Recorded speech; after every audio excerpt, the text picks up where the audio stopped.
सुब्राष्टा जी, वारिस पठान का कहना है कि जेएसआर वॉर क्राई है और ये लिंचिंग में इस्तेमाल होता है और इसका कभी किसी ने कंडेमनेशन नहीं किया, कभी इसको धुतकारा नहीं। नाविका जी, इन तर्कहीन बातों का जवाब देकर के क्या ही फायदा है, क्योंकि वारिस पठान जी को भी ये मालूम है कि जय श्री राम से आम हिंदू की भावना कितना ज्यादा जुड़ी हुई है।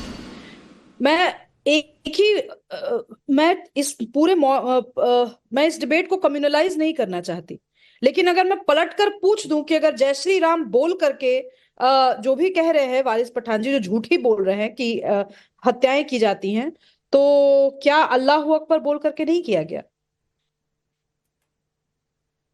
मैं याद दिलवाना चाहती हूँ इनको राजस्थान में जो हुआ, नूपुर शर्मा कंडेम कर रहा हूँ, केस के बाद जो हुआ। मैं तो बोल रहा हूँ किसी को कायदा कानून अपने हाथ में लेने का अधिकार ही नहीं है। मैं तो बोल रहा हूँ, नहीं, आप आप भी तो ये बोल दीजिए कहिए ना कि एक बार नहीं, किसी को भी ये तो जेएसआर सब बोलकर कहते, किसी की मॉब लिंचिंग करने का वारिस अलाउड पठान नहीं है। मेरा बोलिए, समय, आप भी सुब्राष्टा बहन, देखिए बहन, आपको भी एक बार तो बोलिए सुब्राष्टा बहन।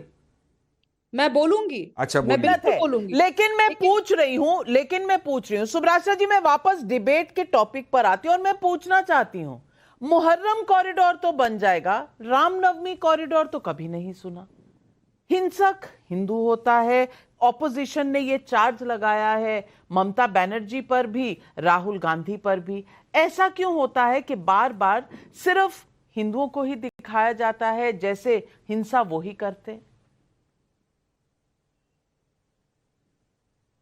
ये सवाल नाविका जी आप मुझसे पूछ रही हैं? मैं कह रही हूं कि ये तो कॉन्स्टिट्यूशन सेक्युलरिज्म का पाठ पढ़ाने वाले आज ये जब बात करते हैं तो इस बात में तथ्य क्या है? तथ्य की ही बात नहीं है नाविका जी, मैं आपको सिलसिलेवार तरीके से बिहार से लेकर के आपको वेस्ट तक का मैं एग्जांपल दे सकती हूँ। डिस्ट्रिक्ट्स हैं जहां पे रामनवमी सेलिब्रेशंस नहीं हो सकते। बिहार में जहानाबाद नाम की जगह है, जहानाबाद से सांसद और विधायक दोनों चुने जाते हैं। आप देखिए वहां पे हर साल रामनवमी पे दिक्कत होती है। जिला प्रशासन आज तक एक बार भी बिना किसी झंझट के रामनवमी सेलिब्रेशंस के लिए कभी भी उसने आराम से परमिशन नहीं दी।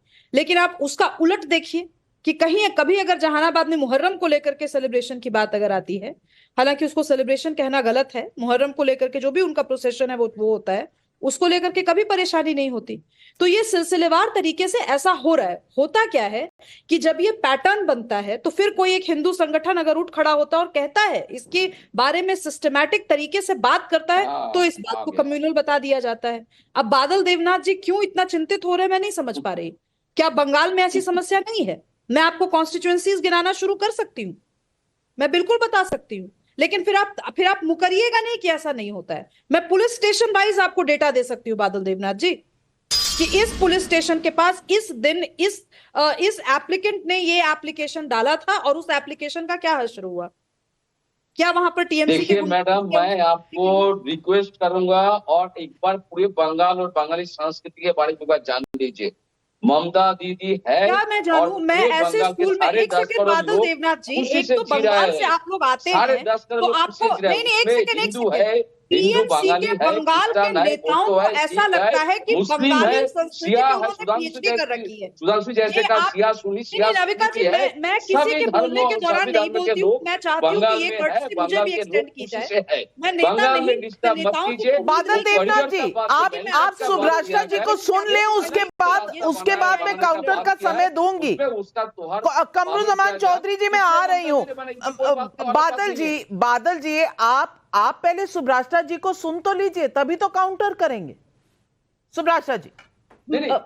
नाविका जी, दिल्ली में ये एक बयार चल गई है कि टीएमसी के कुछ नेता, खास करके उसमें कुछ सांसद भी हैं, उनको ऐसा लगता है कि बंगाली संस्कृति पे एकाधिकार उनका है, बंगाली संस्कृति पे पीएचडी उन्होंने कर रखी है और उनके अलावा बंगाली संस्कृति के बारे में कोई नहीं जानता। ये वही बंगाल है ना जहां पर काली माँ की पूजा होती है? ये वही बंगाल है ना जहां पर जय श्री राम का उद्घोष ज्यादा नहीं, आज से 20 साल पहले धड़ल्ले से हुआ करता था? आज उस बंगाल को क्या हो गया बादल देवनाथ जी? क्या आप लोगों की डेमोग्राफी बदल गई वहां पर? सवाल मैं यही आप- कमरू मैडम, जमान आपको चौधरी से भी पॉइंटेड सवाल पूछूंगी। पूछ रही हूँ कि क्या कमरू मैं जमान आपको चौधरी जवाब जी, दूंगी? मैं बहुत पहले की बात नहीं कह रही हूं, मैं सिर्फ अप्रैल के महीने की बात कर रही हूं। अप्रैल के महीने में बंगाल सरकार गई थी कलकत्ता के हाई कोर्ट में, क्योंकि वो परमिशन नहीं देना चाहती थी वीएचपी को, विश्व हिंदू परिषद को, 200 लोगों की रैली निकालने के लिए रामनवमी में। और कलकत्ता के हाई कोर्ट ने क्या कहा था आप वो भी जान लीजिए। उन्होंने कहा था अगर आप 200 लोगों की रैली नहीं करा सकते, लॉ एंड ऑर्डर क्या संभालेंगे।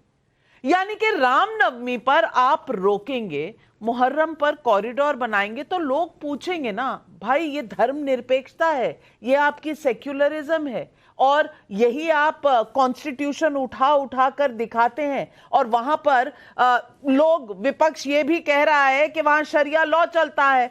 तृणमूल कांग्रेस के नेता कहते हैं ये तो मुस्लिम राष्ट्र है, यहां औरतों को कोड़े मारे जाते हैं, बीच सड़क पर मारे जाते हैं। मैं पूछना चाहती हूं कि बंगाल में किस तरह का लॉ एंड ऑर्डर है? क्या वहां पर सेक्युलरिज्म की कोई जगह है या नहीं? नहीं नाविका जी, यहाँ पे देखिए हम सालों से आलोचना करते हुए आ रहे हैं ममता बनर्जी का, लेकिन इस पर्टिकुलर जो स्टेप उन्होंने ले रहे हैं यहाँ पे उनका सराहना मैं करना चाहता हूँ, क्योंकि मैं प्रॉपर कलकत्ता से आता हूँ, बंगाल से आता हूँ, और यहाँ पे जिस तरह से मुहर्रम का जुलूस निकलता है रास्ता में, सड़कों में, उस दिन तो किसी एक आदमी का रास्ता में चलने का कोई जगह नहीं रहता है, ना कोई एम्बुलेंस, ना कोई गाड़ी, ना कोई और इमरजेंसी केसेस में, या किसी को एयरपोर्ट पहुंचना है, रेलवे स्टेशन पहुंचना है, तो बड़ा दिक्कत होता है यहाँ का लोगों को।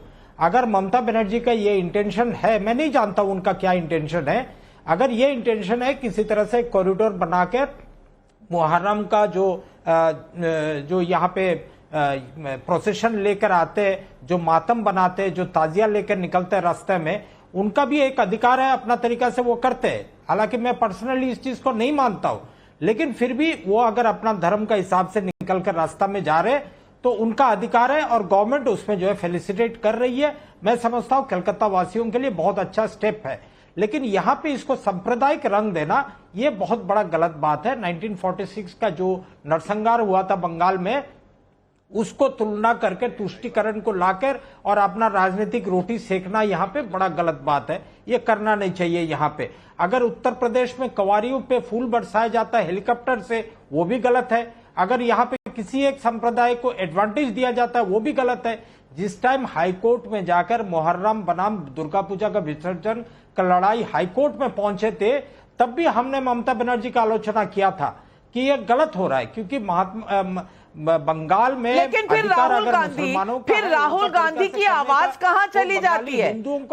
अगर ये लोगों की सुविधा के लिए है तो बहुत अच्छी बात है, मैं भी उसके साथ हूं, लेकिन संदेश खाली होता है। सुप्रीम कोर्ट का ऑर्डर आता है जब फरहाद हकीम कहते हैं कि जो लोग मुसलमान नहीं है वो तो मतलब किसी धर्म के नहीं है।